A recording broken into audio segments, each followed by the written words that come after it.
1,40,000కే army navy colour 2018 model అండి, 19 model sorry. అలాగే 2019 model 1,45,000లో final rate.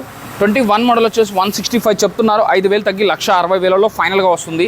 అలాగే 18 మోడల్ కూడా 1,50,000 బడ్జెట్లో ఉంది.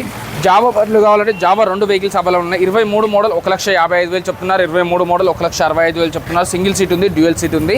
దీంట్లో కూడా 5,000 వరకు నెగోషియబుల్ అవుతుంది. ఇదే కదండి థండర్బర్డ్ 350cc కూడా అవైలబుల్ ఉంది. లో బడ్జెట్లో ₹1,00,000 లోపు కావాలన్నారు కదా, ₹1,00,000 లోపు ఈ వెహికల్ తీసుకొచ్చాను. అలాగే అవెంజర్ వెహికల్ కావాలంటే అవెంజర్ ఉంది, లేదు RC200 కావాలంటే RC200 24 మోడల్ 1,80,000 1,80,000 చెప్తున్నారు. దీంట్లో 5,000 వరకు తగ్గుతుంది. మనకు 1,30,000కే R15 23 మోడల్ 1,30,000కే R15 23 మోడల్. ఇంకా వస్తే ఇంకో 5,000 తగ్గిస్తారు మన వీడియో చూపిస్తే. R15 ఇది కూడా 1,25,000, అదొచ్చి 50,000 బడ్జెట్లో ఉంది. మీకు సేల్ కావాలన్నా, పర్చేస్ కావాలన్నా, ఎక్స్చేంజ్ కావాలన్నా, ఫైనాన్స్ కావాలన్నా Shri Lakshmi Sai bike zone, Jagadgirigutta, Papireddy Nagar, road number 1 అండి. అంబేద్కర్ స్టాచ్యూ పక్కనే ఉంటుంది. ఈ వీడియోలో కనిపిస్తున్న నెంబర్కి కాల్ కానీ మెసేజ్ కానీ చేయండి, చెక్ చేసుకొని బండి తీసుకోండి.